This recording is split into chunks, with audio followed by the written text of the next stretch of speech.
사연 있는 통문장 일본어 시작합니다. 오늘 뉴스는 내년에 말의 해를 맞아 말 모양의 사탕을 만들고 있는 회사를 찾아갔습니다. もうすぐ新しい年になります。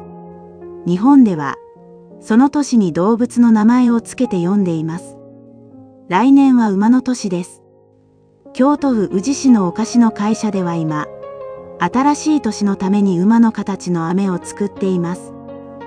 お祝いの意味がある赤と白の飴を使います。今は、とても忙しい時です。会社の人は、来年は馬が走って登っていくような良い年になってほしいと思いながら作っています。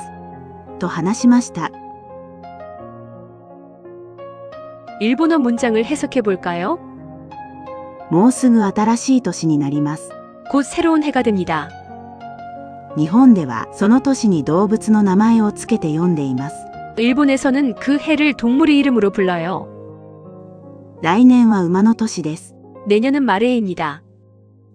京都府宇治市のお菓子の会社では今、 교토부 우지시에 있는 한 과자 회사에서는 지금 新しい年のために馬の形の飴を作っています。 새해를 맞아 말 모양의 사탕을 만들고 있습니다. お祝いの意味がある赤と白の飴を使います。 축하의 의미가 담긴 빨간색과 흰색 사탕을 사용합니다. 今はとても忙しい時です。 지금은 매우 바쁜 시기입니다. 会社の人は来年は馬が走って登っていくような 회사 관계자는 내년에는 말이 힘차게 달려 올라가듯 良い年になってほしいと思いながら作っています。 좋은 한 해가 되기를 바라는 마음으로 만들고 있습니다. と話しました。 라고 말했습니다. 오늘은 일본 뉴스 속 아주 따뜻한 문장 2개를 함께 읽어보겠습니다. 来年は馬の年です。 여기서 눈여겨볼 표현은 와, 데스입니다. 일본어에서 어떤 것을 정의하거나 소개할 때 가장 많이 쓰는 기본 구조죠.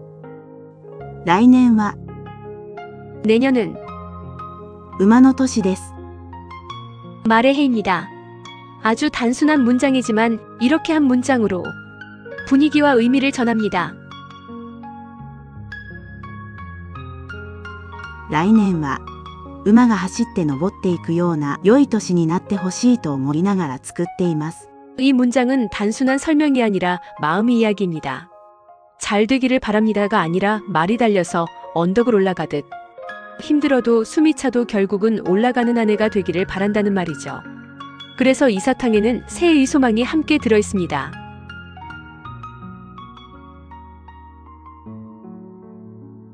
일본 뉴스 속 짧은 문장을 통해 그 한 해를 보내는 사람들의 마음이 담겨있는 표현을 배워보았습니다.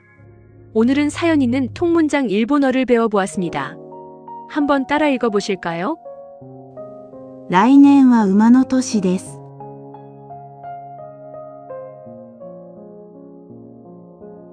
来年は馬の年です。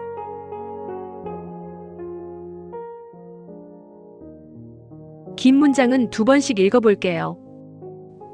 来年は馬が走って登っていくような良い年になってほしいと思いながら作っています。来年は馬が走って登っていくような良い年になってほしいと思いながら作っています。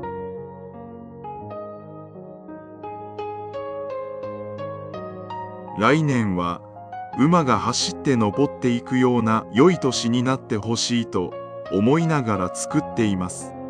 来年は馬が走って登っていくような良い年になってほしいと思いながら作っています。